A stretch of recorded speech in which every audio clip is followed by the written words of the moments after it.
উফ শাহিন, ছাড়ো না, লাগছে তো। এইভাবে আমার ওটা ধরে রাখছো কেন? ব্যথা পাচ্ছি তো। কেন জান, কি হলো? আমি আবার, সবাই তো ওটা ধরে টিপাটিপি করে, তাই আমিও করছি। কেন, তোমার ভালো লাগতেছে না? সব সময় দুষ্টুমি করো। এইভাবে কেউ টিপে নাকি? একদম বাচ্চাদের মতো পাগলামি করতেছো কেন, হ্যাঁ? আমি কাছে আসলেই তোমার খারাপ লাগে? দেখো, কথার উল্টাপাল্টা বের করবে না বলে দিলাম। আমি একবারও বলছি তুমি আমার কাছে আসলে আমার খারাপ লাগে? সেটা মুখে বলনি, কিন্তু তোমার বিরক্ত লাগে সেটা প্রকাশ করছো। সবসময় দুষ্টুমি করলে তো এরকমটা হবেই। তোমার ধান্দাটাই থাকে সবসময় দুষ্টুমি করার। তাহলে আর কি বলবো? তোমার ভালোবাসা আর আদর চাওয়াটা কি আমার জন্য অনেক বেশি অন্যায় হয়ে গেছে? তোমার কাছে আসলেই কি তোমার খুব বেশি খারাপ লাগে? না, হয়নি। আর অন্যায় হবে কেন? তুমি আমার বর, আমার থেকে ভালোবাসাটা চাইতেই পারো। আর তুমিও খুব ভালো করেই জানো আমি তোমাকে কতটুকু ভালোবাসি। তাহলে এইভাবে সবসময় দূরে সরিয়ে দাও কেন? সব সময় দুষ্টুমি করো, সব দুষ্টুমি কিন্তু ভালো লাগে না। মাঝে মধ্যে এমন দুষ্টুমি করো যার জন্য আম্মুর সামনে লজ্জায় পড়তে হয়। ওই জন্যই তো বলি একটু বুঝে শুনে দুষ্টুমি করতে হয়। আমার বউয়ের সাথে আমি দুষ্টুমি করব, তাতে কার কি বলো তো? জান, তোমার কাছে আসলেই তো আমার ইয়ে ইয়ে পাই। এই ইয়েটা আবার কি? আরে জান, তুমি বোঝো না? এই ইয়েটা হচ্ছে আদর। আদরটা কেমনে হয় তুমি সেটা জানো না বুঝি? তাই বলো? আমি তো ভাবলাম। হ্যাঁ, তা তো ভাববেই। কারণ তোমার মাইন্ডে তো সবসময় দুষ্ট দুষ্ট কথাই ঘোরাফেরা করে। আমি নাকি দুষ্টামি করি? তাহলে তোমার মাথায় এত দুষ্টামি কথা থেকে ঘোরাফেরা করে কেন? তুমি যেমনটা, তোমার বউটাও তো তেমনটাই হবে, তাই না? আচ্ছা ঠিক আছে, হলো। এখন চুপচাপ দাঁড়িয়ে থাকো। আমাকে একটু আদর করতে দাও। সেই সকাল থেকে এখন একটু আদর করতে পারিনি। আর তুমি সব সময় আমার কাছে আসলে নাক চিটকে দূরে সরে যাও কেন বলো তো? নাকি আমি ঠিকমতো আদর করতে পারি না? নাকি তুমি অন্য কাউকে পছন্দ করো? শাহিন, এবার কিন্তু বেশি বেশি হয়ে যাচ্ছে। তুমি কিন্তু সব সময় উল্টাপাল্টা কথা বলো। আমি একটাবারও বলেছি তুমি আমাকে আদর করতে জানো না আর আমি অন্য কাউকে পছন্দ করি? যদি সেটাই হতো তাহলে এত কাঠখড় পুড়িয়ে তোমাকে কখনোই বিয়েটা করতাম না। তুমি সেটা খুব ভালো করেই জানো। আরে বাবা, তুমি এত রেগে যাচ্ছ কেন? আমি তো তোমাকে ট্রাই করার জন্য বললাম, আর তুমি এতেই রেগে যাচ্ছ। উম, তুমি বলবে কেন? তুমি জানো না আমি তোমাকে কতটুকু ভালোবাসি? তোমার জন্যই আমি এত কিছু করেছি।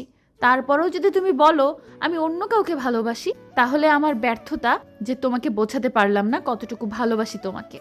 ওকে জান, আমি বুঝছি, কিন্তু একটা কথা বলো তো, আমি তোমার কাছে আসলেই তুমি নাক সিটকে দূরে সরে যাও কেন? হ্যাঁ, আমার তো খেয়ে দেয়ে কোনো কাজ নেই যে সব কাজ ফেলে এসে তোমার সাথে সবসময় রোম্যান্স করি, তাই না? কিন্তু আমার তো করতে ইচ্ছে করে। সেটার কি হবে? আমার তো তোমাকে দেখলেই আদর আদর পায়। সব সময় তোমার সাথে রোমান্স করতে ইচ্ছে করে। তার কি করবে শুনি?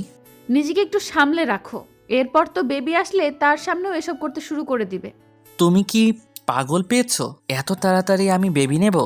আগে 2টা বছর তোমার সাথে চুটিয়ে রোমান্স করব, তার আগে কোনো বেবি নিচ্ছি না আমি। এত রোম্যান্স করার ইচ্ছে যে শেষ পর্যন্ত কি বাবুই নিব না? নেব না কেন? অবশ্যই নিব। আমাদের বেবি হবে তোমার মতো কিউট একটা মেয়ে, যে কিনা সারা বাড়ি দৌড়ে বেড়াবে আর তোমাকে জ্বালিয়ে মারবে। তখন বুঝতে পারবে আমি একাই শুধু তোমাকে জ্বালাই কিনা। হ্যাঁ, ওইটাই তো চিন্তা করতেছি। শোনো, আমার পছন্দ ছেলে বাবু। ওপরওয়ালা আমাদের ছেলে বাবু দিবেন, তুমি দেখে নিও। ওকে, যেটা দিবে সেটাই খুশি। এখন আমার দিকে ঘোরো, আমি একটু আদর করি তোমাকে। এই না, একদম না। এভাবে জড়িয়ে ধরে রেখেছো, এইভাবেই থাকো। আর যদি তোমার দিকে ঘুরি তাহলে তোমার মাথায় আদরের ভূত চাপবে আর তারপর উল্টাপাল্টা কিছু একটা হয়ে যাবে। উল্টো পাল্টা হলে তো তোমার সাথেই হবে, অন্য কারোর সাথে তো নয়। দেখো, উল্টাপাল্টা কিছু হয়ে গেলে রাতে কিন্তু আদর করতে দিব না। একদম তখন কিন্তু আমাকে বলতে পারবে না তোমাকে আদর করতে ইচ্ছে করছে। রাতেরটা রাতে দেখা যাবে, আর তুমি কি করে আমার থেকে দূরে থাকো সেটাও দেখব। রাতে তোমার আমার বুকে না ঘুমালে ঘুম হয় না, আর তুমি বলছো আমার থেকে দূরে থাকবে। দেখব কি করে আমার আদর ছাড়া ঘুমাতে পারো। তুমি কি মনে করেছো তোমার আদর না পেলে আমি ঘুমাতে পারবো না? তাই? আচ্ছা ঠিক আছে, দেখা যাবে। এখন আমার দিকে ঘুরো, একটু আদর করি। বললাম তো, উল্টো পাল্টা কিছু করব না, শুধু একটু ঠোঁটের মিষ্টিটা খাবো। উফ, তোমার এই বায়নাতে আর পারা যায় না। তুমি সব সময় শুধু দুষ্টুমির মুডে থাকো, একটু সিরিয়াস মুডে থাকো। যে কোনো সময় আম্মু এখানে চলে আসতে পারে, তারপর এসে দেখে ফেললে কি ভাববে বলো তো? কি আর ভাববে? দেখবে বউকে ভালোবাসি তাই আদর করছি, আর কিভাবে তাকে ভালোবাসতে হয়। শাহিন নেহাকে নিজের দিকে ঘুরিয়ে নিল, তারপর ওর কোমর জড়িয়ে ধরল। নেহা ওর চোখের দিকে তাকিয়ে আছে। শাহিন আলতো আলতো করে ওর ঠোঁটের দিকে নিজের ঠোঁটজোড়া এগোতে লাগলো। নেহাও চোখজোড়া বন্ধ করে নিল। ও 2 হাতে শাহিনের শার্টটা খামচে ধরল। শাহিন ওর মুখের দিকে তাকিয়ে রইল। নেহার ঠোঁটজোড়া অনবরত কাঁপছে। শাহিন খেয়াল করছে ও যতবার নেহার কাছে আসতো ও ততবারই শান্ত হয়ে যায়। আর নেহাকে কিস করার আগে ওর ঠোঁটজোড়া কাঁপে, মনে হয় শাহিনকে ওর কাছে টানে। শাহিন নেহার ঠোঁটজোড়া নিজের দখলে নিয়ে ভালোবাসার পরশ দিতে লাগলো। আর নেহাও শাহিনের সাথে রেসপন্স করতে লাগলো। এখানে কি হচ্ছে আপনারা বুঝতে পারছেন না তো? নেহা আর শাহিন সম্পর্কে খালাতো ভাই বোন। নেহা সেই ছোট থেকে শাহিনকে প্রচণ্ড পরিমাণে ভালোবাসে, যেটা ওকে বলতে পারছিল না, আবার বোঝাতেও পারছিল না। শাহিন ওকে বোনের মতোই দেখত। নেহা দেখতে এতটাই বেশি সুন্দর যে যে কোনো ছেলে ওকে দেখে প্রথমবারেই পাগল হয়ে যাওয়ার মতো। কিন্তু খালাতো বোন বলে শাহিন ওর দিকে তেমনভাবে খেয়াল করতো না। শাহিন মাঝে মধ্যে ভাবতো নেহা যদি ওর খালাতো বোন না হতো তাহলে হয়তো ওকে প্রেমের প্রস্তাবটা দিয়েই ফেলতো। শাহিন জানতো না নেহা ওকে এত বেশি পছন্দ করে। অনার্স ফার্স্ট ইয়ারের ভর্তি হওয়ার পর থেকেই নেহা শাহিনের ভালোবাসাটা মিস করতে থাকে আর ওকে ছাড়া থাকতে পারছিল না। তাই ওকে বোঝানোর চেষ্টা করে, কিন্তু শাহিন যেন বুঝতেই চাচ্ছিল না, যার জন্য নেহা একদিন ওকে প্রপোজ করে দেয়। শাহিন সেদিন এত বেশি অবাক হয়েছিল যার জন্য বেশ কিছুক্ষণ নেহার দিকে অবাক হয়ে তাকিয়েছিল। ও ভাবতেও পারেনি নেহা ওকে এত বেশি ভালোবাসে, যার জন্য একটা মেয়ে হওয়া সত্ত্বেও শেষ পর্যন্ত ওকে প্রপোজ করতে বাধ্য হয়েছে। না, শাহিন চুপ করে আছে। তাই নেহা বলতে লাগলো, কি হলো, তুমি কথা বলছো না যে? শাহিন দেখো, আমি না তোমাকে সে ছোটবেলা থেকেই ভালোবাসি। সেটা ভালো লাগে কি ভালোবাসা ছিল সেটা জানতাম না, তাই বলতে পারিনি। কিন্তু এখন না আমার পক্ষে তোমাকে ছাড়া থাকা সম্ভব হচ্ছে না। প্লিজ আমাকে একটাবার ভালোবেসে বুকে জড়িয়ে নাও, দেখবে সব ঠিক হয়ে যাবে। নেহা, তুই এইসব কি বলছিস? এটা কি করে সম্ভব? তোর আর আমার মাঝে কি একটা সম্পর্ক রয়েছে? এরপর যদি তুই এসব বলিস তাহলে কি করে হয় বলতো? প্লিজ এরকম কথা বলিস না। এই সম্পর্ক হওয়াটা কখনো সম্ভব না। কেন সম্ভব না? আমি কি দেখতে খারাপ নাকি বাজে মেয়ে? আর তোমার কোনো গার্লফ্রেন্ড আছে যাকে তুমি অনেক ভালোবাসো, যার জন্য আমাকে মেনে নিতে পারবে না? আমাকে একটু ভালোবাসতে পারবে না? বুকে জড়িয়ে নিতে পারবে না? বলো। দেখ নেহা, তেমন কোনো বিষয় নয়, কিন্তু আমার আর তোর মাঝে ভাই বোনের সম্পর্ক। তারপরও আমি তোকে কি করে ভালোবাসি বল? আর আমি তোকে নিয়ে কখনোই ওইসব ভাবিনি।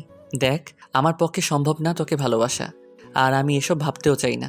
কারণ এতে দুটো পরিবারের মাঝে সম্পর্ক নষ্ট হয়ে যাবে, আর আব্বু আম্মু যদি জানতে পারে অনেক বেশি রেগে যাবে। তাই প্লিজ এরকম কথা বলিস না। আমাকে যে বলতেই হবে, কারণ আমি তোকে নিজের থেকে বেশি ভালোবাসি। কেউ কিচ্ছু বলবে না। খালু আর খালামণি যদি জানতে পারে আমি তোকে ভালোবাসি, বিয়ে করতে চাই, তখন ওরা ঠিক মেনে নেবে, দেখিস। তুই এসব বিষয় নিয়ে একদম ভয় পাস না। প্লিজ একটা বার আমাকে ভালোবেসে দেখ, একটু বুকে জড়িয়ে নে, দেখ সব ঠিক হয়ে যাবে। কেউ কিচ্ছু বলতে পারবে না। আমি সবটা ম্যানেজ করে নিব, বললাম তো আমি। তুই বিষয়টাকে যতটা সহজ ভাবছিস, বিষয়টা ততটা সহজ না। এখন তোর কাছে আবেগের বশে মনে হচ্ছে তুই সবটা পারবি, সবটা ঠিক হয়ে যাবে, কেউ কিছু বলবে না। কিন্তু যে সম্পর্কের কথা তুই বলছিস, সে সম্পর্কটা কখনোই হবে না। না মেনে নিবে সমাজ, না তোর পরিবার, আর না আমার পরিবার। প্লিজ, যে সম্পর্কটা আমাদের মাঝে আছে সেটা নষ্ট করিস না। আমি কোনো সম্পর্ক নষ্ট করছি না। আমি তোকে ভালোবাসি, সেটাই বললাম আমি। আর কিচ্ছু হবে না। তুই শুধু একটা বার আমাকে ভালোবেসে দেখ। দেখ, ভালো একজনকে লাগতেই পারে, তাই বলে যে তাকে ভালোবেসে নিজের করে পেতে হবে, তাকে বিয়ে করতে হবে, তার তো কোনো মানে নেই। তুই প্লিজ এরকম পাগলামি করিস না, শেষে আমাকে বিপদে পড়তে হবে। তুই কি চাস তোর জন্য আমি কষ্ট পাই? আমাকে বাসা ছেড়ে চলে যেতে হোক, সবার কাছে আমি খারাপ হয়ে যাই? আমি এরকমটা চাইবো কেন? আমি শুধু তোকে চাই, আর কিচ্ছু চাই না। প্লিজ এরকম ভাবে বলিস না। তোর কিছু হওয়ার আগে, তুই বাসা ছেড়ে চলে যাওয়ার আগে আমি এই পৃথিবী ছেড়ে চলে যাব। প্লিজ এরকম কথা বলিস না। নেহা, একদম পাগলামি করবি না। তুই যদি উল্টাপাল্টা কিছু করিস তাহলে ভাববো তুই আমাকে পছন্দ করতি, ভালোবাসতি না, শুধু আবেগের বশে সবটা বলেছিস। আমি জানি তোর আবেগ কতটা বেশি। প্লিজ আবেগের বশে এরকম কিছু করিস না, যার জন্য পরে আমাকে পস্তাতে হয়, যার জন্য আমাদের ফ্যামিলির সম্পর্কটা নষ্ট হয়ে যায়। তুই শুধু ফ্যামিলির কথা ভাববি, আমার কথা মনে পড়বে না? আমি চলে গেলে তোর কিচ্ছু যায় আসবে না, তাই তো?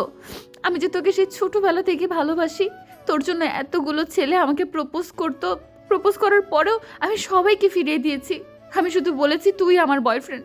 এখন সেই তুই আমাকে ফিরিয়ে দিচ্ছিস। কেন আমাকে ভালোবাসতে পারবি না? এই ফ্যামিলির দোহাই দিয়ে, কিন্তু তুই অনেক দিন আমার থেকে দূরে ছিলি আর এখনো থাকছিস, কিন্তু আমি তোর থেকে দূরে থাকতে পারবো না রে, সত্যিই মরে যাব। প্লিজ এরকম ভাবে আমাকে ইগনোর করিস না। সেই ছোটবেলা থেকে তোকে ভালোবাসি আর তোকে বোঝাতেই ব্যর্থ হয়ে গেছি, যার জন্য শেষ পর্যন্ত কিনা একটা মেয়ে হওয়ার পরেও তোকে প্রপোজ করতে বাধ্য হয়েছি আমি। তোকে ভালোবাসাটা কি আমার অন্যায় বল? না, কোনো অন্যায় নয়, প্লিজ এখান থেকে যা। আর কখনো এরকম কথা বলবি না, তাহলে তোর সাথে কথা বলা আমার বন্ধ করে দিতে হবে। আমি পারবো না রে তোকে ছাড়া বাঁচতে, সত্যিই মরে যাব। তুই প্লিজ এরকম কথা বলিস না, আমার খুব খারাপ লাগে। আমি তোকে 7টা দিন সময় দিচ্ছি, তুই এর মধ্যে জানাবি তুই আমাকে ভালোবাসিস কি না। না হলে আমি শহর ছেড়ে চলে যাব, না হলে তোর লাইফ থেকে অনেক দূরে হারিয়ে যাব। তখন তুই বুঝতে পারবি আমি তোকে কতটা ভালোবেসেছিলাম। নেহা কান্না করতে করতে চলে গেল আর শাহিন পড়ে গেল মহাবিপদে। ও ভাবতেই পারেনি নেহা ওকে এত বেশি ভালোবাসে। ভাবতো হয়তো ভাই বোনের সম্পর্ক, সেজন্য ওর প্রতি এতই কেয়ার, ওর প্রতি এত ভালোবাসা দেখাতো। ওকে যে সত্যিই এত ভালোবাসে সেটা শাহিনের জানা ছিল না। 7টা দিন শাহিন ভাবলো কি করবে, কিন্তু ভেবে কিছু পাচ্ছে না। তারপর যখন নেহা ওর সাথে দেখা করতে চাচ্ছিল, কথা বলতে চাচ্ছিল, তখন শাহিন ওকে ইগনোর করার চেষ্টা করছিল। অনেক চেষ্টার পর নেহা শাহিনের সাথে যোগাযোগ করতে পারে। তখন কান্না করে বলে, শাহিন আমি সত্যিই মরে যাব রে, তোকে ছাড়া বাঁচতে পারবো না। আমি বুঝতে পেরেছি তুই হয়তো আমাকে কখনোই ভালোবাসবি না, এই পরিবারের জন্য শুধু তুই আমাকে দূরে সরিয়ে দিবি, তাই না? ঠিক আছে, তুই ভালো থাকিস, আমি আর তোর সামনে আসবো না কখনো। নেহা প্লিজ উল্টো পাল্টা কিছু করিস না তাহলে। শাহিন কথাটা বলার আগে নেহা ফোনটা কেটে দেয়। শাহিনের বেশ টেনশন হচ্ছিল, তাই ওর খালামণিকে ফোন করে। ততক্ষণে নেহা রুমের দরজা বন্ধ করে দিয়েছে। খালামণি গিয়ে দেখে নেহার রুমের দরজা লাগানো। উনি আর কোনো উপায় না পেয়ে কয়েকজনের সাহায্য নিয়ে দরজা ভেঙে দেখে সুইসাইড করার চেষ্টা করছে। তখন নেহার আম্মু ওকে বোঝাতে গেলে ও পাগলামি করতে লাগলো। নেহার আম্মু তখন ওকে একটা থাপ্পড় দিল, তখন ও জ্ঞান হারিয়ে ফেলে। কয়েকটা দিন নেহা শাহিনের জন্য প্রচুর পরিমাণে পাগলামি করে, খাওয়া দাওয়া বন্ধ করে দেয়, সারাদিন কান্নাকাটি করে। তখন ওরা আর কোনো উপায় না পেয়ে নেহার আব্বু আম্মু শাহিনের আব্বু আম্মুর সাথে কথা বলে। তারপর আর কি, যেটা হওয়ার সেটাই হয়েছে। নেহার পাগলামিতে শাহিন অনেক আগেই ভালোবেসে ফেলেছিল আর আব্বু আম্মুর কথাতেই নেহাকে বিয়ে করে। তারপর থেকে শাহিন ওকে প্রচণ্ড পরিমাণে ভালোবাসে, আর এখন এত বেশি ভালোবাসে এক মুহূর্ত ওকে ছাড়া থাকতে পারে না। সব সময় নেহার কাছে ভালোবাসা আর আদরের আবদার করে। আজকেও ঠিক তেমনটাই করছিল। কাজ শেষ করে শাহিন বাসায় এসে দেখে নেহা ব্যালকনিতে দাঁড়িয়ে আছে। তখন ও গিয়ে নেহাকে পেছন থেকে জড়িয়ে ধরতেই ও শাহিনের স্পর্শগুলো টের পায়। শাহিন ওর পেটের উপরে স্লাইড করতেই নেহা ওকে ছাড়িয়ে নেয় আর কথাগুলো বলে। তো আধা ঘন্টা পর নেহা শাহিনকে ছেড়ে দিল। নেহার থেকে শাহিন আজকে এত লম্বা একটা কিস পাবে শাহিন ভাবতেও পারেনি। নেহা লজ্জা পেয়ে শাহিনের বুকে মুখ লুকায়। এত ভালোবাসো তাহলে প্রকাশ করো না কেন? আমাকে একটু আদর করলেই তো। আমি আর বেশি দুষ্টামি করি না, কিন্তু তুমি তো আদর করতেই চাও না।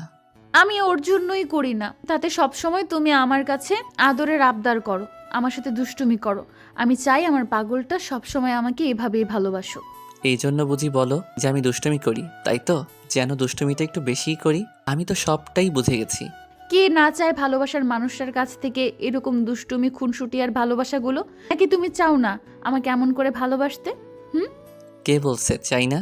তখন আমি তোমাকে ভালোবাসতাম না, কিন্তু এখন তো তোমার মতো করেই ঠিক তোমাকে ভালোবাসি, আর সব সময় তোমার আদর পেতে চাই। আচ্ছা শোনো, কাছে আসো, আর একটু আদর করি। এর থেকে আর কত কাছে আসবো জান?